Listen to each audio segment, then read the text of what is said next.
Hello everyone, myself Shankar Kumar, Assistant Professor, Civil Engineering Department. Today we discuss about a very important topic which is named as footing. Footing पर आज हम लोग discuss करने वाले हैं जो कि बहुत इंपॉर्टेंट है जेयूटी एग्ज़ाम के पॉइंट ऑफ व्यू से, क्योंकि जेयूटी एग्ज़ाम में एक क्वेश्चन आपको यहाँ से ज़रूर देखने को मिलता है और यही क्वेश्चन जो देखने का आपको मिलेगा जो एग्ज़ाम्स में पूछेंगे वही क्वेश्चन का आज मैं यहाँ पर डिस्कस करने वाला हूँ। बशर्ते अंतर सिर्फ इतना होगा कि जो यहाँ पर आप साइज़ देख रहे हैं, जो यहाँ पर डाटा देख रहे हैं, ये डाटा में भी चेंज हो सकता है। जैसे साइज ऑफ कॉलम आपको चेंज कर सकता है, लोड ऑन कॉलम चेंज कर सकता है, सॉइल पर लगने वाला जो बियरिंग कैपेसिटी है, सॉइल के खुद की बियरिंग कैपेसिटी, ये वैल्यू चेंज कर सकता है। ठीक है, तो मतलब क्वेश्चन यही रहेगा, कहने का मतलब कि आपको स्टेप्स यही फॉलो करने हैं और यह जो क्वेश्चन आएगा आपको टोटल 16 मार्क्स के ये क्वेश्चन पूछे जाएंगे। ठीक है, तो बहुत बड़ा मार्क्स होता है 16 मार्क्स आपको पास करने के लिए। ये क्वेश्चन अगर सिर्फ पढ़ के चले जाते हैं और ऑब्जेक्टिव आप सॉल्व कर लेते हैं तो बस यही 2 क्वेश्चन से आप पास कर जाते हैं। ठीक है, तो ये फुटिंग का numerical JUT exam point of view से बहुत ज़्यादा इंपॉर्टेंट होता है, क्योंकि एक क्वेश्चन आपको पूछे ही जाएंगे। ये एवरी ईयर से पूछता ही आया है और 16 नंबर का पूछता है। ठीक है, तो स्टार्ट करते हैं आज का क्लास।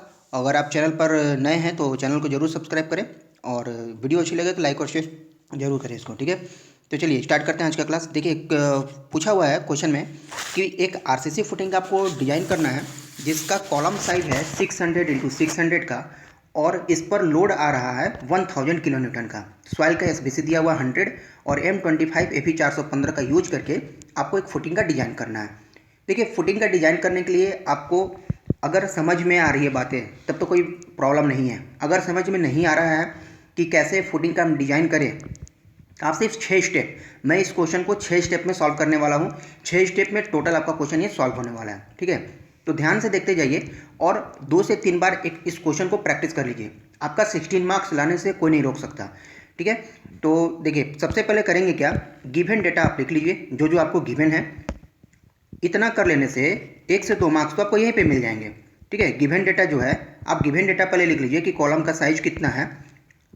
ठीक है, लोड कितना आ रहा है, सॉइल का बियरिंग कैपेसिटी FC के FY ये पहले लिख लीजिए। आपको 1 नंबर 2 नंबर यहीं पे मिल जाएगा, डिपेंड करता है कॉपी चेक करवाना है स्टेप मार्किंग कितना का किया हुआ है। ठीक है, 16 नंबर का क्वेश्चन है और 6 स्टेप है इसमें, तो 1 से 2 नंबर आपका इसी स्टेप में मिल जाता है। बात करते हैं नेक्स्ट का कि करेंगे क्या। पहला स्टेप जो करेंगे, देखिए फर्स्ट स्टेप में फाउंडेशन का साइज हम लोग पता करेंगे। फर्स्ट स्टेप में साइज ऑफ फाउंडेशन पता करेंगे। फाउंडेशन का मतलब हुआ कि जहाँ पर आपका ये कॉलम बनेगा, जहाँ पर जिस कॉलम का साइज दिया है और इसके नीचे जो हम फुटिंग बनाने वाले हैं, इस फुटिंग का नाम है फाउंडेशन। इसको फाउंडेशन कहते हैं। इसका लेंथ कितना होगा, इस फाउंडेशन का विड्थ कितना होगा, तो उसको हम लोग कहते हैं साइज ऑफ फाउंडेशन। यानी कि इस फाउंडेशन का साइज होने वाला कितना है, तो उस चीज़ को आपको यहाँ पे यूज करना है। ठीक है, करेंगे क्या, फाउंडेशन का साइज निकालने के लिए एक फॉर्मूला से जाएंगे। देखिए स्ट्रेस बराबर होता है क्या है, लोड पर यूनिट एरिया, और यहाँ से हमको अगर एरिया की वैल्यू निकालना है, एरिया बराबर क्या लिख सकते हैं, लोड डिवाइडेड बाई स्ट्रेस। अब लोड तो हमको पता है, कॉलम जितना कॉलम पे लोड अप्लाई हो रहा है। स्ट्रेस हमें दिया हुआ है, किसका स्ट्रेस, तो सॉइल का अपनी बियरिंग कैपेसिटी जो है वही यहाँ पर स्ट्रेस होगा। तो कहने का मतलब कि जो लोड आपको पता है, कॉलम का लोड ऑन कॉलम, ये हमें पता है कितना, टोटल लोड निकालेंगे इसका। देखिए कैसे, लोड ऑन कॉलम पता है कितना 1000 और इसमें जोड़ेंगे फुटिंग का लोड, फुटिंग का वेट जोड़ेंगे। यानी फुटिंग का वेट कैसे निकालेंगे, तो ये होता है 10% of load on column. Load on column कितना है, 1000 का है। ठीक है, तो 1000 का 10% और प्लस 1000 इसको जोड़ लेंगे। इसको जोड़ेंगे तो ये देखिए 10% जो 1000 का होगा वो 100 होगा और 1000 ये जोड़ेंगे, यानी टोटल हो जाएगा 1100 किलो न्यूटन का। यहाँ से हमें मिल गया टोटल लोड। अब टोटल लोड जब मिल गया तो इसके बाद हम निकालेंगे इसका फुटिंग का एरिया कितना होगा। फुटिंग के एरिया के लिए टोटल लोड हमने कितना लिखा, 1100, और सॉइल बियरिंग कैपेसिटी कितनी है, तो 100 है। 100 से इसको जब हम कैंसिल किए तो आ गया कितना, 11 मीटर स्क्वायर। अब ये 11 मीटर स्क्वायर को आपको L/B के फॉर्म में रखना है। देखिए यहाँ पर कॉलम का साइज जो दिया हुआ है, ये दिया हुआ है स्क्वायर में 600 इंटू 600 का। अगर कॉलम रेक्टेंगल में होता, फुटिंग को रेक्टेंगल प्रोवाइड करते। क्लियर है, कॉलम अगर रेक्टेंगल में होता तो फुटिंग को भी रेक्टेंगल में प्रोवाइड करते। अगर कॉलम स्क्वायर दिया तो कभी भी गलती से भी फुटिंग को रेक्टेंगल प्रोवाइड नहीं करेंगे। अगर स्क्वायर प्रोवाइड करते हैं तो आपका कैलकुलेशन बच जाता है। आगे हम बताएंगे कि एरिया ऑफ टेंसाइल स्पोर्ट में जब निकालेंगे इसमें ST की वैल्यू तो उसमें हमें लॉन्गर स्पैन शॉर्टर स्पैन दोनों के लिए कैलकुलेशन करना होता है। ठीक है, तो यहाँ पर हम क्या करेंगे, स्क्वायर के लिए स्क्वायर फाउंडेशन यूज करेंगे। स्क्वायर करेंगे इसका मतलब क्या, 11 को अंडर रूट में आप यूज कीजिए, 11 यहाँ से वन साइडेड निकल के आएगा और ये वैल्यू आ रहा है 3.1 के आसपास में, 3.3 के आसपास में आ जाएगा। ठीक है, तो ये जो वैल्यू हमने यहाँ पर प्रोवाइड किया साइज ऑफ फाउंडेशन का, वो 3.3 मीटर इंटू 3.3 मीटर इसका हमने प्रोवाइड किया। और इसको जब मल्टीप्लाई करते हैं तो ये मल्टीप्लाई करने के बाद आता है 11.56 मीटर स्क्वायर, जो कि रिक्वायर्ड वैल्यू से स्लाइटली ग्रेटर देन है। रिक्वायर्ड वैल्यू से कम नहीं होनी चाहिए और इतना भी ज़्यादा नहीं होनी चाहिए कि बहुत ज़्यादा गैप हो, अंतर हो इसमें। ठीक है, तो इसमें स्लाइटली ग्रेटर देन होनी चाहिए रिक्वायर्ड वैल्यू से। ठीक है, तो साइज ऑफ फाउंडेशन, ये सारा डेटा आप साथ में उतारते चले अगर आप नोट्स बना रहे हैं तो, नहीं तो आप याद रखेंगे कैसे कैसे यूज किए। ठीक है, तो यहाँ पर साइज ऑफ फाउंडेशन हमें मिल गया, यानी कि एक साइड जो आएगा वो आएगा 3.3 का, सॉरी ये 3.3 नहीं होगा, 3.3 से तो कम आ जा रहा है, 3.4 का यूज करेंगे तब जा करके आएगा। देखिए इसका साइज हम फाउंडेशन का क्या रखें, 3.4 इंटू 3.4, यानी कि इसको जब करेंगे तो 11.56 मीटर स्क्वायर और रिक्वायर्ड हमारी वैल्यू थी 11 मीटर स्क्वायर का। तो 3.4 मीटर है इसके एक साइड की वैल्यू, तो इसको L इंटू बी के फॉर्म में लिखेंगे तो L इंटू में B जो आएगा वो 3.4 इंटू 3.4 आएगा। ठीक है, तो बात करते हैं आप इसके नेक्स्ट स्टेप की। देखिए नेक्स्ट स्टेप में अब हमको निकालना है इसका सॉइल प्रेशर। सॉइल प्रेशर कैसे निकालेंगे, तो जितना कॉलम पर लोड था, कॉलम पर लोड कितना था 1000 किलो न्यूटन। देखिए यहाँ पर दो लोड के जिक्र हुआ है, IS 456 के अकॉर्डिंग क्लॉज नंबर 34.1 के अकॉर्डिंग आप वहाँ पर जाके पढ़ेंगे तो उसमें लिखा हुआ है कि फुटिंग का थिकनेस निकालने के लिए, फुटिंग का जो थिकनेस यानी कि उसका इफेक्टिव डेप्थ कैलकुलेट करेंगे, उसके लिए अल्टीमेट लोड का यूज करेंगे। जबकि फुटिंग का जो फाउंडेशन है, फाउंडेशन के लिए हम जो लोड का यूज करेंगे वहाँ पर हम लोग सर्विस लोड का यूज करेंगे। तो यहाँ पर जो लोड यूज करेंगे सर्विस लोड, की जो हमें लोड गिवन है 1000 एंड एरिया प्रोवाइडेड, एरिया कितना आया था, एरिया कितना था, रिक्वायर्ड एरिया था 11 और जब प्रोवाइड किए वो था 11.56, तो यहाँ पर 11.56 से डिवाइड देंगे और डिवाइड देने के बाद ये बचता है 11.56 से जब डिवाइड दिए तो आता है 86.5 किलो न्यूटन पर मीटर स्क्वायर का। अब इसके लिए नेट सॉइल प्रेशर कैलकुलेट करेंगे तो इसी वैल्यू में मल्टीप्लाई कर देंगे 1.5 का, तो ये बनता है 129 इसमें मल्टीप्लाई करेंगे 86.5 का, तो ये वैल्यू आ जाएगा 129.75 किलो न्यूटन पर मीटर स्क्वायर में। ठीक है, तो ये वैल्यू आपको यहाँ से देखने को मिल जाती हैं। इतनी सारी वैल्यूज आ गई हैं। ठीक है, अब उसके बाद करेंगे क्या, हमारे पास में नेट सॉइल प्रेशर आ गया। अब जितने भी कैलकुलेशन होगा 1 शेयर 2 शेयर का, हम यहाँ पर यही QU की वैल्यू को आगे चेक करेंगे। ठीक है, अब ये यहाँ से हम निकालेंगे, अपना सेकंड स्टेप पे चलेंगे। सेकंड स्टेप में जाएंगे और यहाँ पर चेक फॉर बेंडिंग मोमेंट होता है, बेंडिंग मोमेंट का चेक करेंगे। और साथ ही ये बेंडिंग मोमेंट का चेक करने के बाद हम लोग बेंडिंग मोमेंट है मैक्सिमम कितना होगा और उसके बाद थिकनेस ऑफ फुटिंग कैलकुलेट करेंगे। देखिए अगर आपने हमारा एनालिसिस वाला इसका वीडियो नहीं देखा है तो एनालिसिस वाला वीडियो ज़रूर देख ले, क्योंकि उसमें ये डिस्कस किया हुआ है कि ये जो मोमेंट का फॉर्मूला कैसे आया है। यहाँ पर कैंटिलीवर ये बीम जनरेट होता है, कैंटिलीवर की तरह यूज होता है और उसी का फॉर्मूला से यहाँ पर एनालिसिस करके इस वैल्यू को, इस फार्मूला को लाया गया है। इस पार्टिकुलर वीडियो में मैं उसका एनालिसिस का यहाँ पर जो डिस्कस उसको नहीं करने वाला हूँ, क्योंकि जो वीडियो है ऑलरेडी बहुत लंबी हो जाएगी। तो इसलिए आप एनालिसिस का वीडियो देख लीजिए, पता चल जाएगा ये फार्मूला कहाँ से आया हुआ है। यहाँ पर जो फुटिंग का साइज़ यहाँ पर आया हुआ है, तो फुटिंग का साइज़ यहाँ पर आया गया, देखिए 3.4 मीटर का इंटू में 3.4 मीटर का आया हुआ है। कॉलम का साइज़ दिया था 600 mm 0.6, यहाँ भी कॉलम का साइज़ था 0.6 का। ये दोनों साइड इक्वल होने की वजह से मोमेंट दोनों साइड का हमारा सेम ही आएगा। ठीक है, यानी कि जितना लेंथ होगा उतना ही विड्थ है, जितना L होगा उतना ही यहाँ पर B की वैल्यू है। ठीक है, और A जितना है इसको स्मॉल a, और ये हमारा आ गया स्मॉल b 0.6 है, स्मॉल b 0.6, ये भी स्मॉल a की वैल्यू है। कॉलम का साइज लिखते हैं small a into small b के फॉर्म में। तो यहाँ से हम जो वैल्यू निकालेंगे वो हमारा एक ही मोमेंट होगा। देखिए अगर आपका फुटिंग रेक्टेंगल होता तो ये दोनों साइड का हम कैलकुलेट करते हैं और दोनों में जो मैक्सिमम होता उसको पिक करते हैं। ठीक है, तो यहाँ पर हम ये जो यूज करेंगे, किसकी वैल्यू यूज करेंगे, तो यहाँ पर जो QU का वैल्यू आया हुआ है 129.75 3.75। बी के जगह पर देखिए एल और बी यहाँ पर जो 3.4 मीटर है, हम पहले 1 मीटर के एनालिसिस करेंगे और जो लास्ट में वैल्यू जाएंगी उसमें हम रिक्वायर्ड वैल्यू से मल्टीप्लाई कर देंगे तो हमारे पास में टोटल वैल्यू आ जाएगा। जहाँ भी बी देखेंगे अगर मीटर में प्रोवाइड करना है तो 1 मीटर प्रोवाइड करेंगे, अगर एमएम में लिखना है तो उसको वहाँ पर 1000 लिखेंगे। ठीक है, तो इस चीज़ को हम यहाँ पर कैलकुलेट करते हैं, कितना आएगा। एम एक्स की जगह देखिए क्यू की जगह पर हमने यूज किया 129.75 वैल्यू आया था, बी के जगह पर 1, एल के जगह पर आ गया 3.4 माइनस ए के जगह पर गया 0.6 और इसका स्क्वायर और डिवाइड बाई 8। इस चीज़ को कैलकुलेट किए कितना आता है। इसको जब कैलकुलेट किए हैं,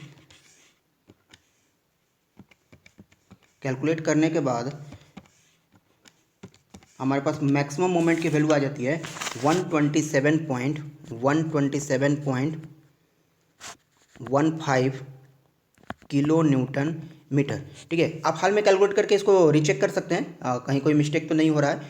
और यहाँ पे ये हमारी मोमेंट का वैल्यू हो गया। अब इस मोमेंट के हेल्प से हम डेप्थ निकालेंगे और डेप्थ निकालने के लिए जो फॉर्मूला होता है आप सिंगली में पढ़े होंगे, एम यू लिमिटेड बराबर होता था Q F C K B D square, Q F C K B D square का फॉर्मूला यहाँ पर यूज करेंगे, जहाँ पर क्यू की वैल्यू होगी according to steel of grade 415 0.138 इसकी वैल्यू आएगी। तो इस वैल्यू को हम यहाँ पर रखेंगे और यहाँ से डेप्थ हम कैलकुलेट करेंगे।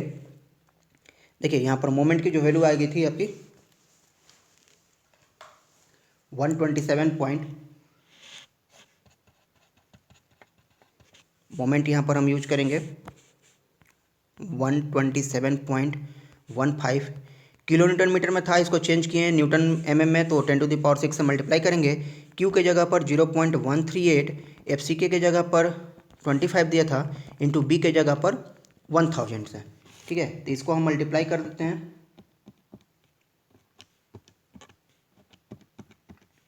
मल्टीप्लाई करने के बाद ये वैल्यू हमें जो मिलता है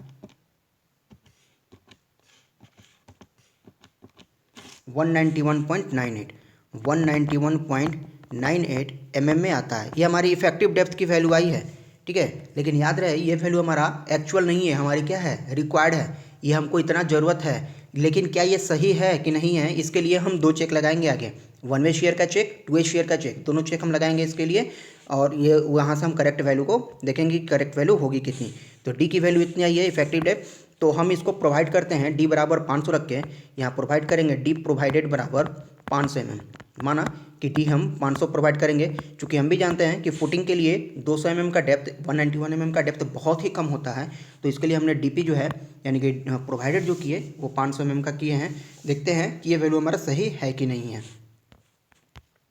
इसके लिए 1 वे शेयर का चेक लगाएंगे और देखिए जितना भी ये चेक लगा रहे हैं तो इसमें हम एक वर्ड यहाँ पे लिख रहे हैं कि क्रिटिकल सेक्शन कहाँ पर होगा। आपको क्वेश्चन बनाते समय इस वैल्यू को ध्यान रखना होगा और ये एग्जैक्ट लाइन वहाँ पर लिखना होगा, ताकि एग्जामिनर को पता चले कि आपको इसके बारे में पता है।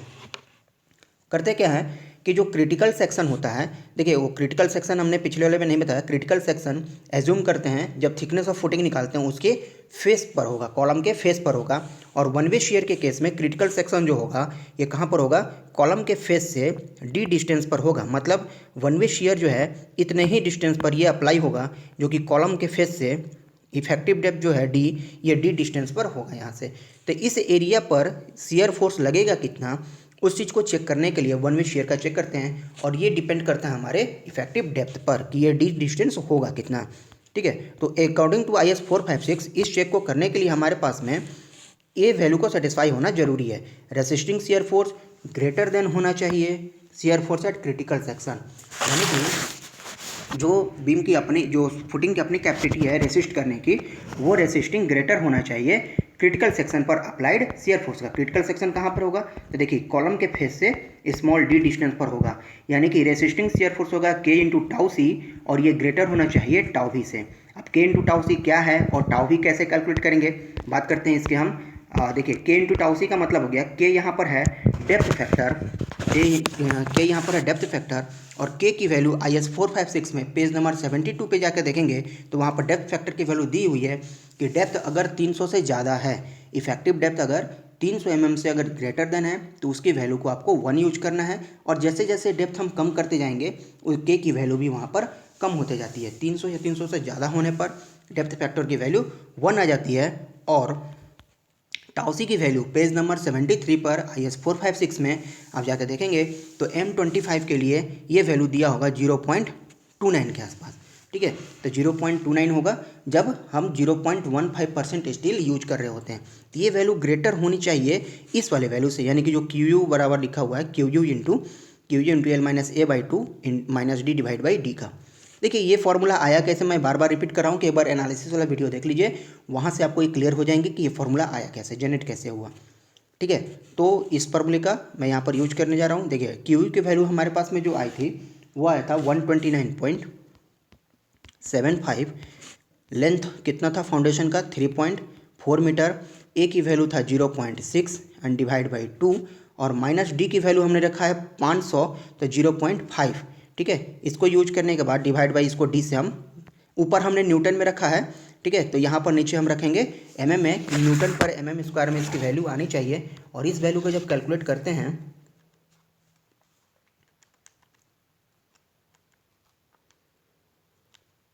देखिए इसका चेक हम लोग लगा रहे हैं कि हमारी वैल्यू सही है कि नहीं है।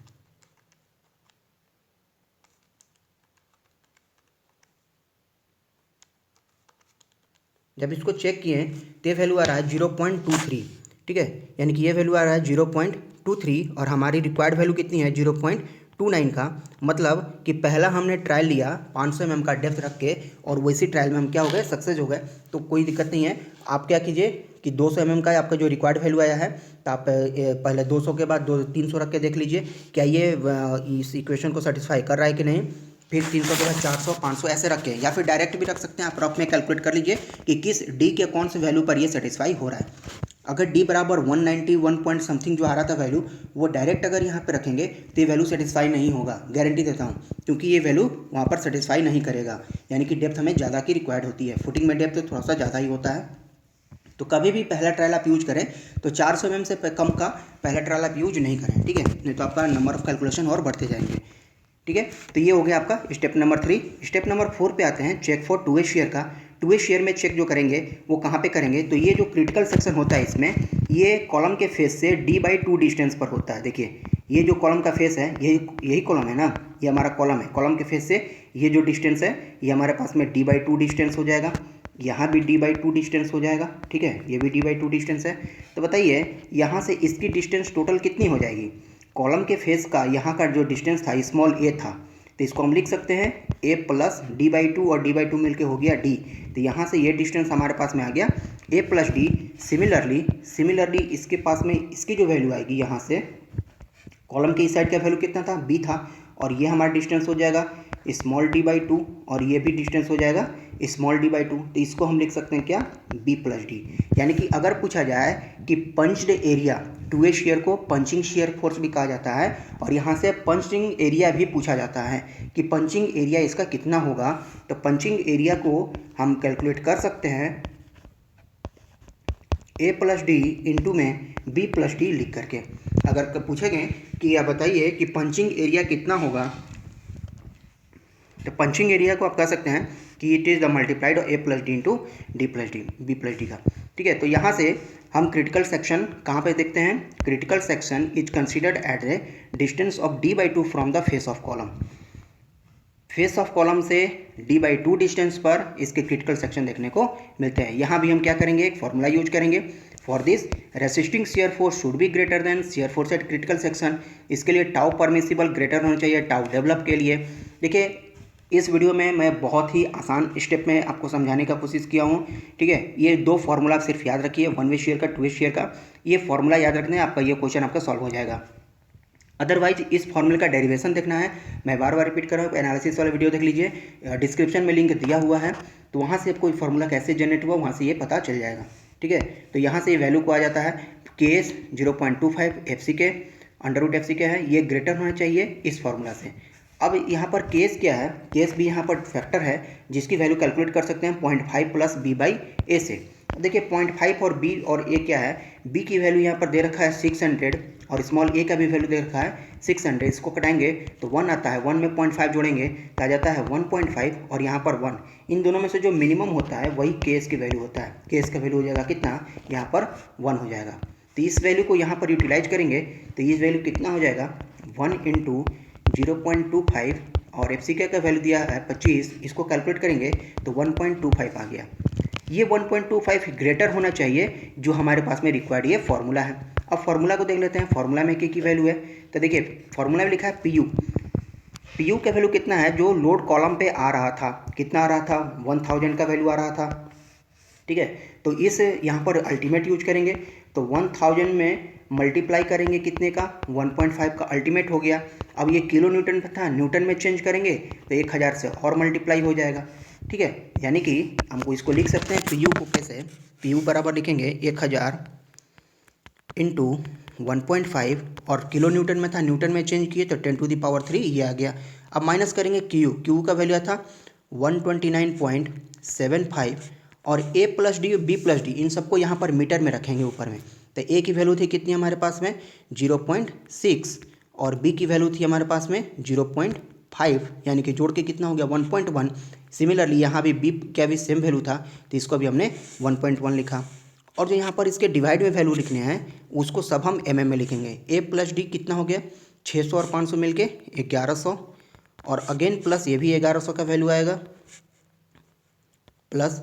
अब ये है मल्टीप्लाई में डी की वैल्यू है, ये हो गया 500। इसको कैलकुलेट कर लेते हैं कितना ये वैल्यू बनता है।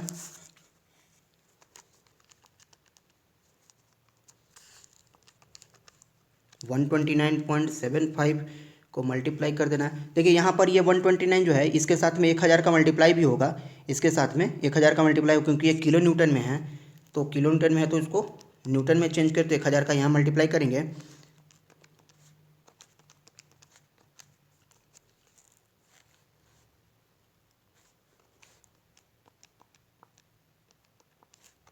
अब इसको मल्टीप्लाई करने के बाद हमने देखा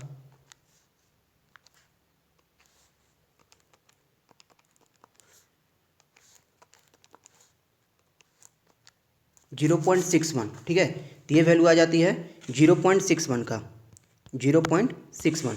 इससे पहले हमारे पास में कितने आता है ये, तो हमारे पास में वैल्यू था 1.25, ये ग्रेटर देन आता है 0.61 से। तो मतलब हमारे क्या है ये वैल्यू भी ओके है। यहाँ लिखेंगे hence beam is safe in 2 shear या पंचिंग शेयर ये लिख सकते हैं, या फिर हैंस ओके भी लिख सकते हैं यहाँ पे, ठीक है। तो यहाँ तक का स्टेप हुआ कि आपका 2 शेयर में भी ये चेक लग गया। तो अब क्वेश्चन अब 2 स्टेप और बचे हैं इस क्वेश्चन में।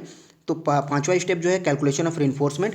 देखिए यहीं पर बात मैं कर रहा हूँ कैलकुलेशन कम होने के लिए, यानी कि अगर आप स्क्वायर फुटिंग प्रोवाइड किए हैं तो सिर्फ एक बार आपको एरिया ऑफ रिइंफोर्समेंट निकालना पड़ेगा। अगर रेक्टेंगल किए होते तो आपको दोनों साइड का एरिया निकालना पड़ता। हम यहाँ पर क्या किए, एक साइड का एरिया निकाले हैं क्योंकि दोनों तरह का बेंडिंग मोमेंट कितना था सेम था। तो एच टी की वैल्यू यहाँ पर कैलकुलेट करने के लिए इसकी वैल्यू को सारा पुट करना है 0.5, एफ सी के 25, बी के जगह पर 1000, डी के जगह पर 500 एंड एफ वाई के जगह 415। और ये वैल्यू यहाँ पर जितनी आपको पुट कर देना है 1 minus under root 1 minus 4.6 bending moment और divide by F C K B D square. इस चीज़ को कैलकुलेट करेंगे। कैलकुलेट करने के बाद ये वैल्यू हमारे पास जो आती है, मैं कैलकुलेट करके चेक कर ले रहा हूँ कितना आ रहा है। मोमेंट आया था 127.155, 10⁻6 से इसमें मल्टीप्लाई करना नहीं भूलेंगे क्योंकि ये वैल्यू न्यूटन एमएम में था, सॉरी किलो न्यूटन मीटर में था, तो न्यूटन एमएम में यहाँ पर जरूर रखेंगे। इसमें बेंडिंग मोमेंट से डिवाइड देना होगा F C K B D square का। बी के जगह पर देखिए यहाँ पर फिर से हम 1000 पुट करेंगे और 1000 पुट करने के बाद लास्ट में जो वैल्यू जाएंगे उसको हम मल्टीप्लाई कर देंगे रिक्वायर्ड वैल्यू से। जितनी वैल्यूज आई हैं ये मैं एक बार इसको फ्रेश से लिख देता हूँ कितनी कितनी वैल्यूज हैं, कहीं आप कंफ्यूज ना हो। देखिए 0.5 एफ सी के जगह पर है 25, बी के जगह पे 1000 और डी के जगह पर है 500 और डिवाइड बाई है 415 bracket under 1 minus under root 1 minus 4.6 into bending moment की वैल्यू थी 127.155 और डिवाइड बाई है FCK के जगह पर अगेन 25, B के जगह पर 1000 एंड D 500। ये आपकी वैल्यू आ गई टोटल। इस चीज़ को कैलकुलेट करना है।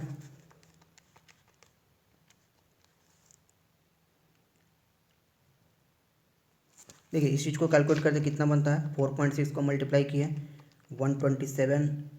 देखिए यहाँ पर जो वैल्यू है इसको मल्टीप्लाई करेंगे 10⁶ से, क्योंकि ये वैल्यू हमारे पास में न्यूटन किलो न्यूटन में था, इसको न्यूटन mm में बदले।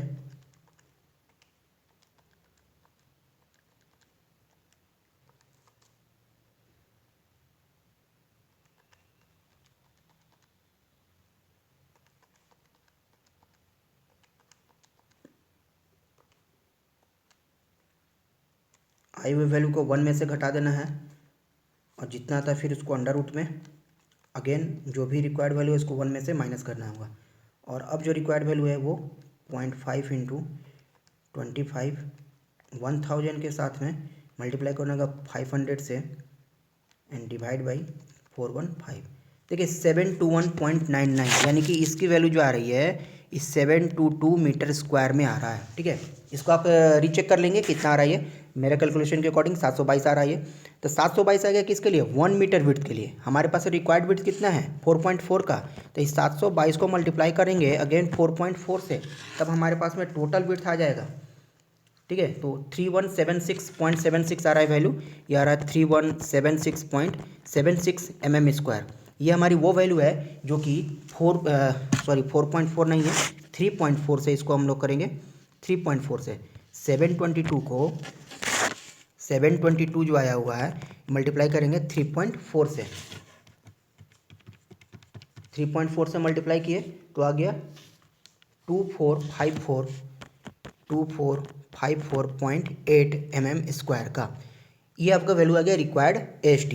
अब इस रिक्वायर्ड AST में आप डायमीटर खुद से चूज कर सकते हैं। आप इंजीनियर हैं तो आपको मन है तो 12 mm का डायमीटर बार्स प्रोवाइड कीजिए, मन है तो 16 का कीजिए, जिससे नंबर ऑफ बार्स आपको वहाँ से पता चलेंगे। अब यहाँ से हमको क्या करना होगा, नंबर्स ऑफ बार कैलकुलेट करेंगे एंड देन स्पेसिंग कैलकुलेट करेंगे यहाँ से। ठीक है, स्पेसिंग की निकालने के लिए टोटल विड्थ हमारे पास में कितनी थी 3.4 मीटर यानी कि 3400 mm का, 3400 mm। और टोटल नंबर ऑफ बार्स निकालने के लिए करेंगे क्या कि जितना आपका एरिया आया था 2454.8। ठीक है, डिवाइड बाई क्या करेंगे, एरिया ऑफ वन बार का मतलब हो गया कि π/4 इंटू में d²। अगर हम 16 mm का बार्स प्रोवाइड किए तो 16 का स्क्वायर करेंगे, और दूसरे अगर 12 का करेंगे तो 12 का इसको लिए प्रोवाइड करेंगे। ठीक है, इसमें डिवाइड देते हैं 16 से,